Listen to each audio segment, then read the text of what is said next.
In 20th century Japan, Tamahiko Shima, a pessimist who hated anything and everything that the world had to offer, was never really able to find a thing that brought him pleasure.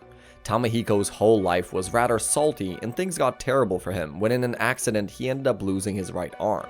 The loss of that dominant arm made Tamahiko useless to Shima family, and he was sent away to the countryside to spend the rest of his worthless life in his family's villa. Tamahiko was already bitter for most of his life, but now, being alone started to make things even worse for him. On a usual night in winter, Tamahiko was cursing his life, rotting alone in depression, when he found an unknown girl knocking on his door. The girl introduces herself as Yuzuki Tachibana, and she claims that she was sent to this villa as she's supposed to be Tamahiko's bride. Tamahiko lets the girl in, and while showing her around, he remembers that his father must have bought Yuzuki to take care of him by paying off her debt. Tamahiko heads back to his room after leaving Yuzuki, and while he was still depressed about his crap life, the following day brought a surprising change for him. Tamahiko finds a cheerful vibe throughout the house, and he was unable to believe how Yuzuki completely changed the environment while she was taking care of him. Yuzuki cooked and cleaned for Tamahiko, and she even helped him with other stuff, putting a genuine smile on the face of this pessimist after many years. Later, Yuzuki remembered how she used to live at an all-girls boarding school before coming here, but despite loving her friends from back at school, she still seemed thankful for the change in life fate brought for her. Soon after Yuzuki joined Tamahiko, New Year's Eve arrived. Despite the recent change in his mood, Tamahiko couldn't help but feel the pain his family's remarks brought him. Tamahiko is still trapped in that depressed state of mind when Yuzuki comes to spend the night with him. While having a drink, Yuzuki reassures Tamahiko about how she really doesn't mind being here with him, and seeing genuine compassion for the first time in his life finally puts an end to Tamahiko's streak of sleepless nights. From there on out, things go on smoothly and spring season arrives. Tamahiko was enjoying his life even though he didn't really want to acknowledge the fact. Seeing Yuzu care for him every day had softened Tamahiko up, and at this point, he was worried about destroying his own pessimistic ideologies. Everything was going pleasantly until one day, Tamahiko received a letter from his father, Tamahiro. Tamahiko comes to know how his other two siblings had received marriage proposals, so to preserve the name of the Shima family, his father officially told everyone that his son was dead. Tamahiko was never close to his father or anything like that, but these news struck him really badly and almost brought him back to the brink of depression. The guy continued to avoid everything, even Yuzu for the next few days, and not taking care of himself got Tamahiko sick. Yuzu naturally was helping this dude out when he finally seemed to have come to a pessimistic conclusion. Tamahiko starts going on about how he wishes to end himself right here as it would be better for everyone, but Yuzu still comforted him and eventually things fell into place. During his sickness, Tamahiko ruined Yuzu's kimono by mistake, and as he was feeling really bad for doing so, the guy offered Yuzu a trip to Tokyo. The couple leaves right away, and after arriving at the city, they head over to the clothes store to buy Yuzu something. After being done with the shopping, Tamahiko takes Yuzu to a restaurant to get her some ice cream, and after having fun throughout the afternoon, the pair takes the train to head on over back to their villa. The trip made things a lot better for the couple, and everything goes well for them for the next month, until Tamahiko's sister, Tamako, arrives at the villa, remarking that she plans to move in with them. Tamahiko tries to question Tamako about coming to his place, but despite him not being happy about it, Tamako moves her stuff in anyways.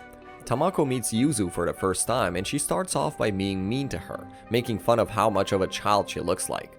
Tamahiko was already worried as he considered Tamako to be a really rude person, but Yuzu on the other hand was totally cool with her living at the villa. Yuzu shows Tamako around the house, and her acting nice kind of takes Tamako by surprise.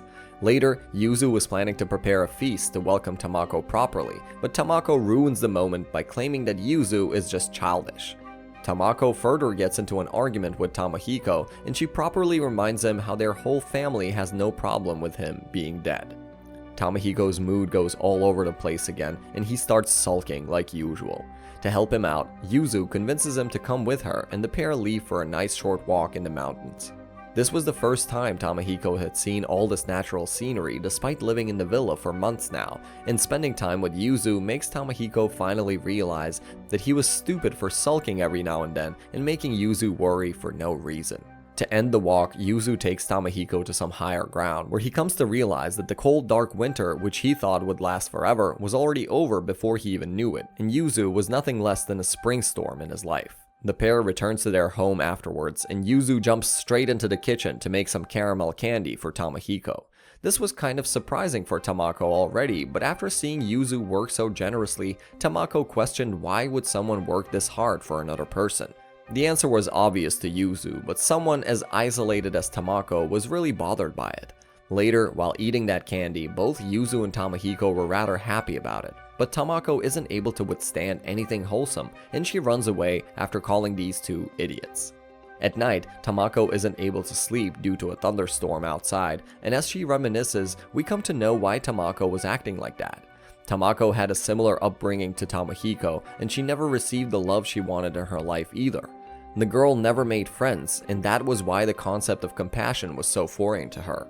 During the thunderstorm, Tamako was so terrified that she asked Yuzu to come with her so she could use the toilet. While on her way, Tamako ends up urinating on the floor after lightning strikes, and while she was about to cry, Yuzu helps her clean up and leaves her shocked. Yuzu even sleeps next to Tamako during that night, and such loving behavior helps the salty Tamako finally open up and bond with Yuzu. The days up ahead go really well for this trio, and with Tamako getting along really well with Yuzu, Tamahiko also starts to drop the thought that he is deemed to be a pessimist.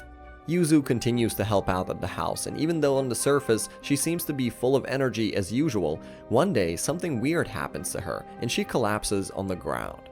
The siblings get really worried for her, but Tamahiko isn't able to do anything for her really due to that arm. After getting Yuzu to a futon, Tamako leaves to get a doctor from the village and tells Tamahiko to cool Yuzu's head off. Even something as simple as taking water out of the well was really hard with a single arm, and failing in these tasks lowers Tamahiko's self-esteem even more. After examination, the doctors revealed that Yuzu had overworked herself and she got sick out of exhaustion. While the doctors were leaving, their interaction with Tamahiko makes him wonder if he's just a burden on Yuzu, and he feels bad for his inability to support her even a little. At night, Tamahiko checks on Yuzu and he finds her struggling to breathe. He helps Yuzu with her dress as Tamako wasn't around at that moment. Tamahiko allows Yuzu to leave and go back to her own life as she had done way too much for him while he wasn't able to do anything when she needed help. Tamahiko is gloomy again when Yuzu hugs him and cheers him up by reassuring him that she is willing to stay here with him forever.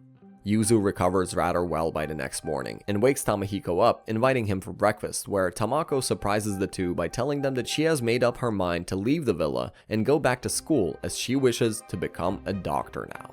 And that brings us to the end of today's recap. Thank you for sticking till the end, and let us know in the comments if you guys want a second part of the series. Don't forget to leave us a like and subscribe to the channel for more content like this on your feed. We'll see you in the next one. Peace.